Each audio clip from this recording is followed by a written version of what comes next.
Howdy, it's Tubalcain. By popular demand, I'm going to present a series on the contents of my machinist toolboxes. That is, it's a toolbox tour, and there are a total of 4 toolboxes similar to this. They're not all quite this big. And this series was inspired by Keith Fenner. Now be sure and watch his many wonderful videos, and he is a machinist par excellence and a wonderful communicator as well. So watch Keith Fenner. Now these boxes do not contain all machinist tools. It's a potpourri of things that just get stuck in these drawers, but it may be of some interest to you, and I'm sure I will make some discoveries during this presentation as well. And I think this is going to go on rather endlessly, so it'll be divided into more than one video on YouTube. So stay tuned as I present these several different parts. And if there's a part that's boring to you, I go ahead and fast forward through it, because I will take the time to explain some things, not everything, but the different brands that I have in there and the different purposes of some of these tools. Some things I'll just gloss over and I'll move along a little more quickly, but there are hundreds and hundreds of tools here, so let this represent the introduction to this series, and let's get started now on this box, this large Kennedy box, which has also a riser panel on it. And God bless the man who came up or devised the idea for the riser panel. He should get a well-deserved Nobel Peace Prize. Here we go with box number 1, and we open the lid, and you can see that there isn't a whole lot in this one. What happens with the top of my boxes is that I store things on the top of this, so I can't really get at it most of the time, so I don't keep anything in there that needs day-to-day attention. And you know how it is in a shop, any flat surface becomes a catch-all. So here's what we got in here. Another number 3 Optivisor. Oh, how I love these things. I guess I'm in fear that I might damage mine and not have one on hand, so I have several of them. And a number 3 is the best. Okay, on this end we got, well, in this Brown and Sharp pouch, but these aren't really a Brown and Sharp product, but these are thread triangles. Now thread triangles are used to measure the size or the depth of threads. So you stick the little triangle into each side of the thread and check it with a micrometer, but you need a chart to do that, and I don't have the chart. I don't know where it is, and I kind of forgot that I even had these, and I generally just make a thread by checking it with a nut. But if you really want to get accurate, thread triangles or thread wires. So it's a similar process to thread wires, if you know what that is. Here we got a Mitutoyo 183 shop lens, and I don't use this very often. It's got a cap on it too. But the beauty of this clear part, it holds it at the correct distance and allows a light to get in there. Because when you're using a magnifying glass, you can't get enough light, especially when you're looking through cataracts like me. Another little loop, handy little tool. And I've got several of these jeweler's loops that clip onto my glasses, but I never use them, but got them just in case. There's another one that has 2 different powers to it. Let's see what it is. A lot of this stuff came from an auction or garage sales, and I bring it home and I stick it in a drawer and I forget that I got it. And I got more than I can use in 10 lifetimes. And I thank the Lord for this luxury and passion that I have. Another magnifying glass, just a cheapie. And then in the back here we got an inspection mirror. I got all kinds of those and different magnets and to retrieve parts. I know you all got some of those, and why I got a big ball of heavy twine, I don't know, but I do. And I got a magnet here that probably came from a garage sale. I do go to garage sales and auctions, if I haven't mentioned that. This is a handy tool for making gaskets, circular gaskets. It's got a knife blade right here, and this is the pivot point, and it cuts cork gasket or gasket material or cardboard or just about anything you want. You can change the radius, of course, by moving this, and it has a little graduation here. Spare blades, huh? They left no stone unturned when they made that. This is a nice tool, and I have used that from time to time. That's it for the top. Hope you weren't disappointed. Alright, let's start with the drawers. Drawer number 1. Got a lot of miscellaneous in here, as you can see, but among various things here we've got, for my pattern making, these are fillet shapers by the Freeman company, and when I use body putty type of material, this is used for making fillets, and there's all different radiuses there, and they can be cleaned with lacquer thinner. Those are nice, rather obscure tool. And also when I'm doing pattern making, I've made several of these radius tools. These are used for pressing leather radiuses, or leather fillets rather, into the radius. So there's a bunch of those. And what's that, a screw extractor or something? That's been around forever. I love these little oil applicators for my little engines. There's something, I have no idea what it is, but it's enough said on that. Another screw starter, I believe that is. Bunch of wedges. When I take old hammer handles off, I always save those. And here we got our usual, it works.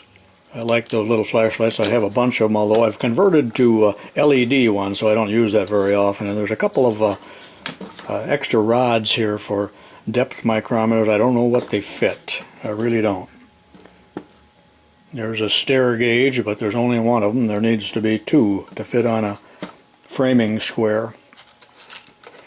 These are various parts from Caterpillar used in fuel injectors, left from the olden days. And on this side here we got 3-inch Starrett dividers, a couple of them. One isn't enough, you know. You got one for each hand. Another one of those. These little devices here are for putting on the end of a micrometer spindle, and you can measure the diameter, or the thickness rather, of tubing. There's 3 of them there. I don't know where they came from. A drafting compass. There's a 1-inch Weber gauge block, and another gauge block of. Got some scribers here. Nice little ruler. It's not just cut off, it's made that way. It's a brown and sharp because you can see it's got the graduations on the end. Sometimes you'll see where people cut a ruler into pieces, but this is, and that, I recognize those initials, Henry Siebenheimer. My brother got his box after he died. He worked at Westclox his whole life. There's a drill sharpening gauge. There's several of those in these boxes. And that's about it of interest in this particular drawer. Let's move down.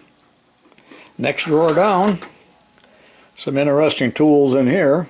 We've got another oiler and a spare nozzle for it, which I should throw away. There's a scriber. I don't know what that fits. We got all kinds of standards here to check micrometers. That's a 3-inch and several of the 1-inchers. I like the round ones better than this type, but I'm sure this type is cheaper to make. We got the various wrenches to adjust micrometers. Each different brand takes a different kind of wrench. More dividers. I have a lot of dividers. A little bit of a 3-inch Starrett inside caliper. Another one of those. I have an awful lot of these depth gauges. I don't know why I have so many, but there must be a dozen of them in all. This type uses a rod. The rod's around here someplace rather than a blade. No, it uses a blade too. That's what those two little pins are. And the first of several morphodite calipers. I hope you know what a morphodite caliper is, but there's a Brown and Sharp, or kind of a small one. Got some rust on it. You know, if you see any rust on any of my tools, it's prior to my ownership, because I keep a dehumidifier down here, and any tools that are kept in a unheated garage will rust. It's the worst thing for precision tools, so avoid buying tools that are rusty. They never do clean up properly. This, I suppose, is the ruler that goes in here, a nice little narrow ruler.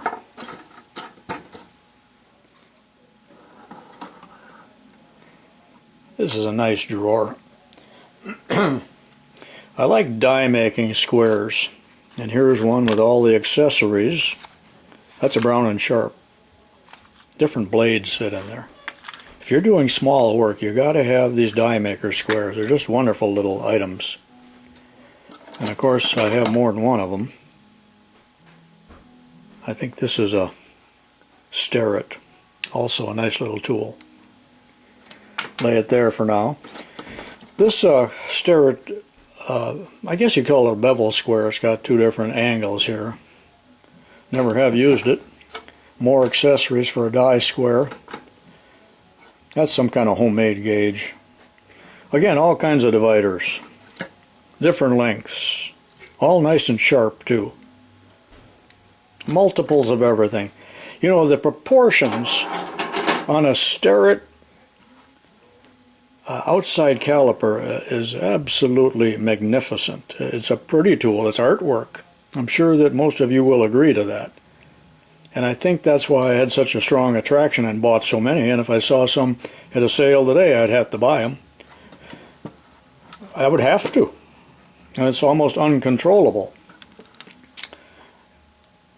as it is with you toolaholics. And there's some die makers or machinist buttons. We won't go into the use of those. I haven't had those very long. It's one of my newer items. This also a Sterret. It'll fit into a blade with a bubble level. Never have used it. Forgot I had it. Two thermometers. Real mercury ones. Don't tell the EPA on me. They would want to take them away and charge hundreds of dollars for the disposal of the mercury, or some other insane thing according to their rules. I know none of you like the EPA either, so we're on the same side on that. And here's a jackknife. I don't know why that's in there. I'm sure I have 50 or more pocket knives. That's a Craftsman. No bent or broken blades for me. I throw them out. I will throw them out. Don't know what that is, but I think I need two of them in a pair. I need a pair of them to make it work. They fit into a combination square ruler. Alright, that's it for that drawer. As you know, the middle drawer, the deep drawer on any toolbox, is reserved for Machinery's Handbook, which is the Machinist Bible. I like this particular Machinist Guide too. Real handy. You know, when you can get these out, there's a hole in the bottom of the drawer to push it out. And I think you've all got one of these, or should have one. I got 3 or 4 of them. Everything you ever wanted to know about machine shop is in that book. Time for a short story before I continue with this drawer.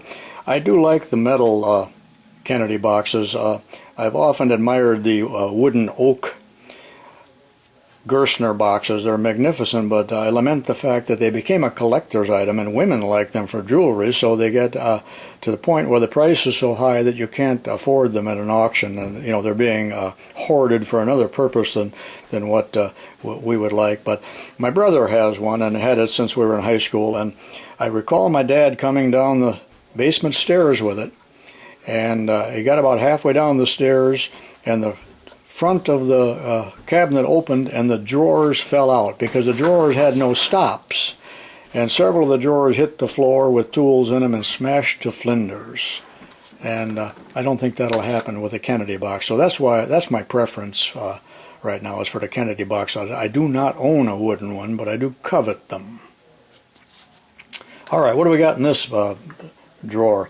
Well, we've got some inspection mirrors, some pin vices, several different sizes of pin vices, more of those screw starters. Got tons of those. I never use them. I'll set that aside so I can talk about it here in a minute. A lot of screw starters. These are center punches to start screws for hinges. I think you've seen those, large butt hinges like you'd use on a door. There's several of those in here too. More pin vices. This is a double-ended one, so you can hold little drill bits in there or small work that you need to hold in some way, and they're knurled. And that is made by, I think it says General Hardware on there. We got an extra swivel for a C-clamp. More magnets and inspection mirrors, and here's a little scriber. I don't know where that, maybe that scriber was in one of the other drawers. It's not inside, but this has a, or this might be a screwdriver because this swivels. I take that back. I don't believe this is for a scriber. I always like this little magnet by Brown & Sharp because you can turn it on and off, and it's great to pick up chips out of T-slots and such. It's a magnet. Over on this side, we've got another one of those center punches I just talked about. Well, two of them. There's a nice scriber. Well, there's 3 or 4 scribers there. Some more pin vices. These are for woodworking. I think you know what those are.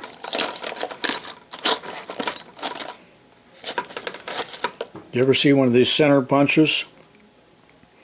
You can punch holes in a row and equally space them once you have your first one started. This is the punch, and this is just like a little extra finger to guide it. I believe that's a Sterret. And these are automatic center punches. Let me take just a minute to show you what those are, because someone the other day said, when I mentioned one, they said, "What's an automatic center punch?" So let me show you that. I'll show you a couple different things here. Here's an automatic center punch, and you just have a scribe line and your layout line, and when you find where X marks the spot, just put that automatic center punch on that mark and push down, and a spring loaded, and it'll give you a nice center punch mark. You don't need to pick up a hammer, so those are handy. I have many of them. And this other little tool I set aside, this is by Brownells. Be sure and get yourself a Brownells catalog. You know, they have great machinist tools in there and gunsmithing tools, but this is like a little center finder, and the middle part is a punch, so you can immediately find the center of anything within its range. For instance, this is a piece of 1/4 inch stock here. If you would straddle that with the pins and then turn it until the 2 pins are touching, and then strike this with your brass hammer, you would have a center punch mark exactly in the middle of this piece. Handy little tool, and I had thought about making one larger than this, because this is really for small work. Very unique tool. I venture a guess that 90% of you have never seen one. Here's one of the deep drawers. Again, nothing but calipers and dividers. Here's a nice Sterret. Even came with a little protective sheath on the end. Back when they went to the extra effort. I think this must have come out of a ignition kit. I don't know why it's in there. We got more Sterret dividers and calipers, and oh, here's an interesting one that, again, you probably haven't seen one of these. I think it's called a keyhole calipers. Sterret. It looks like somebody straightened out the other side, doesn't it? But it is factory made. I forgot the exact use of it, but there must be some use for it. But I would call that probably a rather rare tool. Another inside dividers. I very seldom use them. I don't consider them accurate enough. This particular Sterret dividers is the one I believe they call the Fay pattern. And it is absolutely magnificent that they went to the extra effort here of going from thick to thin. Spring caliper, wow, what a tool. What proportions. You know, and it gives credence to their motto, the world's greatest tool maker, doesn't it? You know, schools, I go to their auctions, but there's a bunch of drafting tools that came out of a drafting lab that they were closing, or they had converted totally to CAD. And you know, there's some other ones. And oh, here's another morphodite caliper. We all know what a morphodite is. I recall going to the sideshow in Wisconsin when I was 10 years old, and we were in there, and of course you know how they cheat you in a sideshow, even getting in there, and everything's a fraud. Now you'll see a fat lady at Walmart that's far fatter than what you saw and paid for in the sideshow. But once you got in the sideshow, of course, they still were after more of your money. So for an extra quarter or dime or whatever it was at the time, you could go through another set of curtains and see the morphodite. And out on the large canvas poster, the morphodite, or half man, half woman, was shown depicted as a person that was split down the middle, wearing a skirt on one side and pants on the other. I'm sure that some of you have been scammed similarly in your life. I particularly like this kind of drafting tool. This is made by Hurley, and you can open it fast with this very special screw here, which I think is a 2-start or 3-start or something like that, and then your fine adjustments made here. But it's very clever. But believe me, in a school, the kids are murder on these precision instruments. Absolute murder. This drawer will make you drool, because it still makes me drool every time I open it. You know, there's $500 worth in there if you had to buy it new, minimum. Here's a little box that has all kinds of spare parts for Starrett combination squares. There might be some brown and sharp in there too. The vials, I think, are more modern. They aren't for Starrett. In this drawer, you're going to see that I have an awful lot of these protractors, and I don't know why I have so many, but I do. And there's a brown and sharp square head, and you know, I won't even mention these. I do like them, but I sure have a lot of them. There's a slight different variation on one with a straight rule rather than a bar, made by General. You know, General made some pretty good tools. You know, I don't think they got much credit. And you know, when you look at a Starrett square, and that's hardened, and it's you know, it's like brand new, and it's ground. And this was Starrett's first product. Leroy Starrett, L.S. Starrett, invented the combination square. And what a wonderful tool it is. Not to be confused with the cheapie you'll buy at the hardware store for carpentry work. But you know, we're talking $100 for this, along with the blade. I like a hook ruler. I've mentioned that before, and this is a 8-incher. Lufkin, you know, Lufkin, oh, how I lament the fact that Lufkin is out of business, or they make tape rulers, basically. Nothing but tape rulers, but so does everybody else. Here's a very nice center finder, made in England. That's one of my favorites. I use all the time. Oh, another one of these, but it's got a hook ruler on it, which is a nice feature. Wow. You know, every time I touch one of my little precision squares, I'm thrilled. This is a Starrett also. No, this is Lufkin. Wow. Lufkin.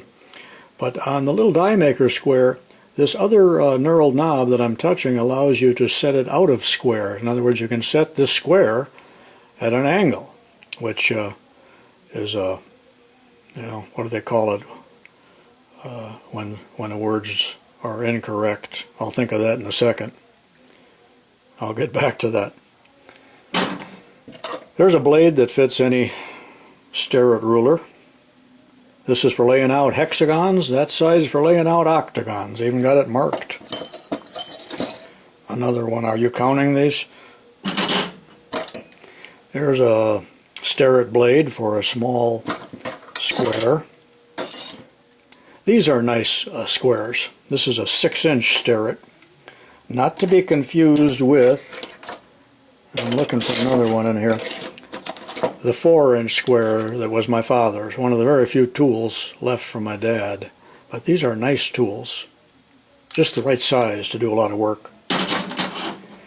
Getting back to Lufkin, here's a Lufkin combination square, every bit as good as a Starrett, and they have that pretty green color, which probably isn't going to show up. And I have that in 2 sizes, a 4 and a 6. And you know, if I saw any of these at a sale, I would buy them again in an instant. You can only use so many squares. You know, I only got 2 hands. This Craftsman 6-inch square is one that I bought when I started at Osborne Engineering in 1966. And I had to buy some tools. So that served me well, even though it's not satin chrome. Wow, there's yet another one of these little ones. And that would be a Starrett. Are you counting? Another one. Brown and Sharp, also the highest quality. That also I bought that year that I started at that factory. A couple little Starrett combination squares, one with a center finding head. Oh, and yet another Lufkin. So there's 3 of those Lufkins. Wow. I'm a happy man. That's homemade. I think you've seen that in some of my videos. Be sure and watch many of my other videos. This is a handy little device from England, 45 degrees. You know, I just thought of that word, oxymoron. You know, this is an oxymoron, I guess, because it's a square that can be taken out of square. Maybe that's not the... Oh, look. I have been looking for this for years, this Brown and Sharp square. I love this thing, and I had misplaced it, or thought maybe I had lost it, and there it is. Eureka. I made a discovery. Love it. Love it. I gotta lay that aside so I don't lose it again. Oh, another one of those. And yet another nice little square. Little rust on that one. A hook ruler. Here's a pair of scribes. I think these are from trammel points because they got knurls on the end here. I'm not sure what they're for, but I got them in case I ever need them. And I guess that about concludes this drawer, and this is certainly one of my favorite drawers. Hope you liked it too. Here's the last drawer. Some goodies in there. Boy, that Starrett name is magical to me. Absolutely magical. I hope you're having fun. I am. Okay, here we got a Brown and Sharp center finder and a satin chrome rule. Those are hardened, you know. You know, when I was teaching school, a boy came up to me some years ago and he said, "Mr. Peterson, don't you have any 12-inch rulers in the shop?" And I said, "Well, yeah, look in the rack there. We got 8 of them." And he's there, "Well, no, you don't. They're all 11-inchers. Yeah. Well, they got to learn, you know. Okay, here's a Starrett shaper gauge. I think most of you know what those are. I use it as an adjustable parallel. Nobody uses a shaper anymore. There's a dial caliper, made in Japan. I've had that for quite a while. That's a good one. The mice have chewed on the corner of this long before it came into my ownership. Here we got several different little calipers, the old wooden style. I used to collect this type of thing. We got a Stanley and a Lufkin and a Roebling. You know, a man by the name of Roebling was responsible for the part of the building of the Brooklyn Bridge, and he was the first one to use wire rope. And you know, that goes back when steel wasn't very popular. They were using iron, but they came up with iron rope, and that allowed them to build suspension bridges. And the name of the company that first made wire rope was roebling. Whether or not this has any connection, I do not know. That was a sidebar, and that's free of charge. I always got a bunch of these lenses. Whenever I take an old projector or something, or a camera apart, I keep the lenses. I don't know why. Here's a shop microscope, and it's, I don't know what kind this is. Oh, it's 20 power. Oh, it's a Bosch and Lomb. And when you put something under here, the little mirror gathers light, so this works really well. I have used that. Another magnifier with 2 lenses. And an extra lens for my optivisor. Over on this side we got Starrett caliper, electronic. You know, one thing I don't like about this particular one, I believe, does not have the automatic shut off. So if you don't turn it off, you know, that baby's dead the next time you use it. I don't really like anything with a battery in it. It's just nothing but an aggravation. This Enco was something my brother Jan from Cody, Wyoming gave me for Christmas in 1970 about. So that's, I kind of cherish that. It's still in perfect shape.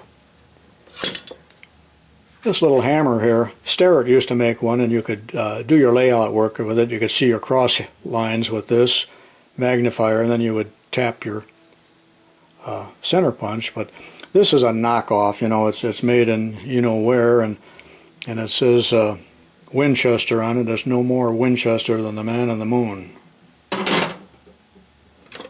And a flashlight here. It says mercury on it. Probably doesn't work. Well, it does. Must have copper top in it. Got several of these screw checkers. Allows you to check the size of threads. This one is from Brownell. Some of these holes are threaded, see. Brownell, again, is for gunsmiths. This appears to be the same tool with a different name on it by Brookstone. Remember, originally Brookstone billed themselves as hard to find tools. Now it's hard to find novelties, if they're still around. Got a few other things in here yet. Oh, yet another morphodite caliper. Longer one. Brown and sharp. A couple things I have to demonstrate here, so that's why I'm holding them to last. There's a Starrett ruler. Now this is a shrink ruler. See, it says shrink, 3/16 to a foot. So this is the one I use when I'm making patterns, because patterns need to be made oversized to allow for the shrinkage of the metal after the castings have cooled. So this 12-inch ruler is actually 12 1/16 long.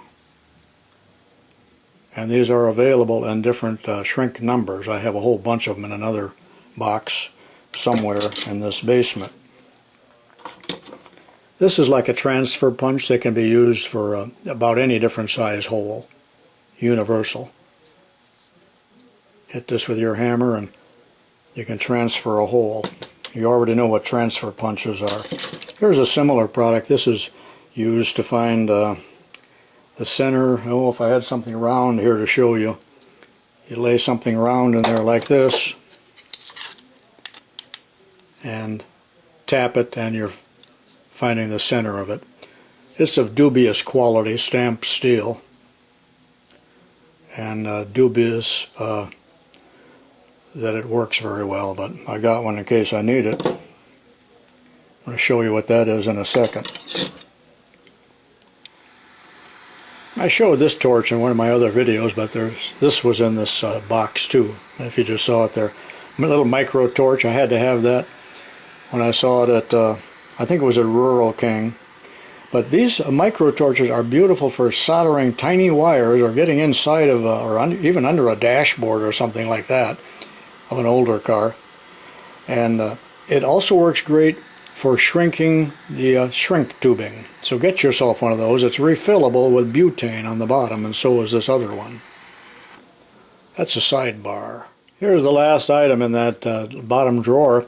Anybody know what this is? This is a quiz. Anybody know what this is? Anyone at all. You in the front row. Shop Dog Sam.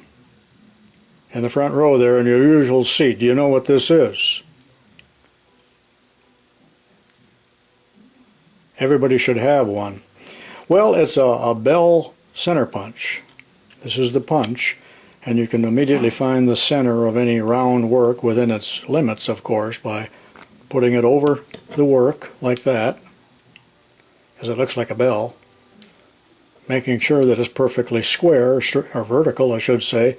Tap it with your brass hammer and you have found the center.